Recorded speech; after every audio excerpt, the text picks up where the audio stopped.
GK challenge for you. आपके लिए पहला सवाल है, भारत में कुल कितने राज्य हैं? आपका सवाल है, भारत में कुल कितने राज्य हैं? इस सवाल का जवाब होगा 28 राज्य।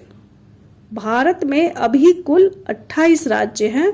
ऑप्शन ए 28 राज्य सही है। आपका अगला सवाल है, भारत में केंद्र शासित प्रदेशों की संख्या कितनी है? इस सवाल का सही जवाब होगा 8। ऑप्शन बी 8 सही है। भारत में केंद्र शासित प्रदेशों की कुल संख्या 8 है। आपका अगला सवाल है, राष्ट्रध्वज के मध्य के चक्र में कितनी तीलियां हैं? इस सवाल का जवाब होगा 24 तीलियां। हमारा राष्ट्रध्वज तिरंगा है, जिसे ट्राइकलर के नाम से भी जाना जाता है।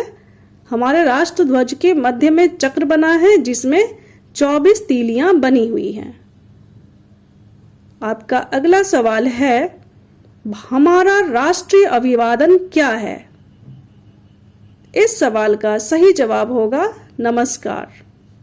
ऑप्शन ए नमस्कार सही है।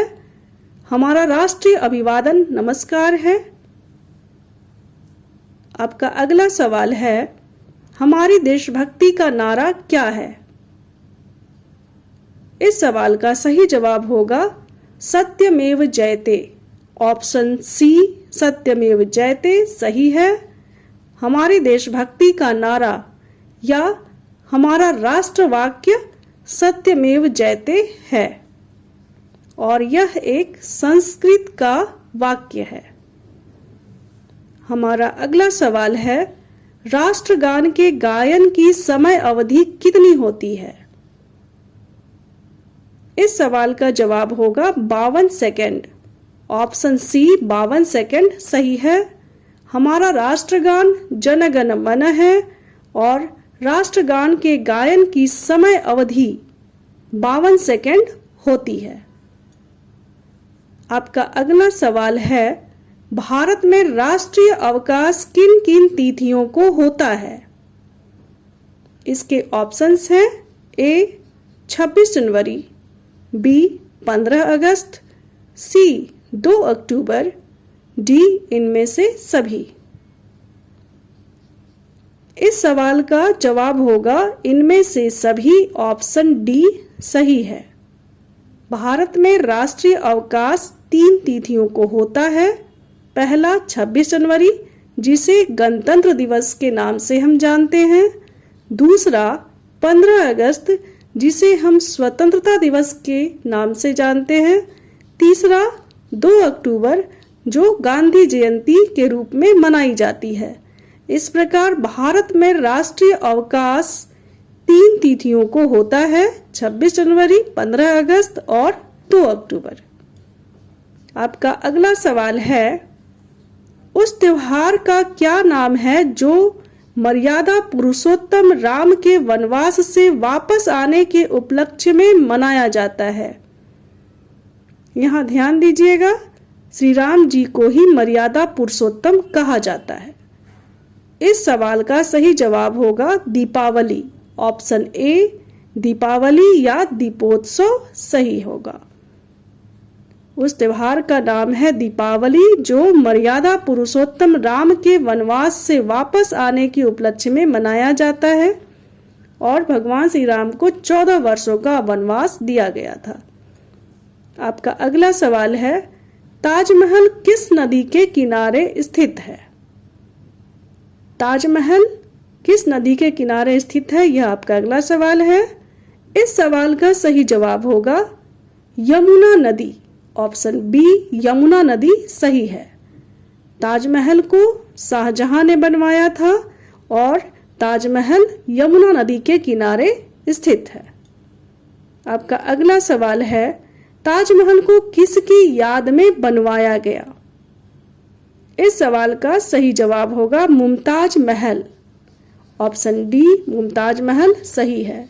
ताजमहल को शाहजहां के द्वारा यमुना नदी के किनारे मुमताज महल की याद में बनवाया गया था। आपका अगला सवाल है, ताजमहल को यूनेस्को ने विश्व धरोहर कब घोषित किया था?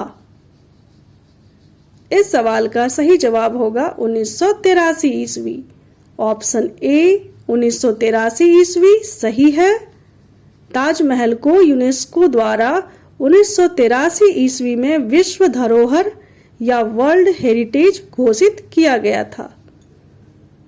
आपका अगला सवाल है, भारत में सबसे पहले सूरज कहाँ निकलता है? इस सवाल का सही जवाब होगा अरुणाचल प्रदेश।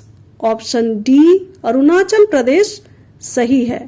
भारत में सबसे पहले अरुणाचल प्रदेश में सूरज निकलता है। आपका अगला सवाल है, दक्षिण भारत की गंगा किस नदी को कहते हैं? इस सवाल का सही जवाब होगा गोदावरी नदी। दक्षिण भारत की गंगा गोदावरी नदी को कहा जाता है, इसलिए ऑप्शन बी गोदावरी नदी सही है। आपका अगला सवाल है, किस नदी को खून की नदी कहा जाता है? इस सवाल का सही जवाब होगा लोहित नदी। ऑप्शन डी लोहित नदी सही है। लोहित नदी का पानी लाल होता है, इसलिए इस नदी को खून की नदी भी कहते हैं। तो इस प्रश्न का जवाब होगा लोहित नदी को खून की नदी कहा जाता है। आपका अगला सवाल है, डॉल्फिन अभयारण्य भारत में कहाँ स्थित है? इस सवाल का सही जवाब होगा भागलपुर, बिहार।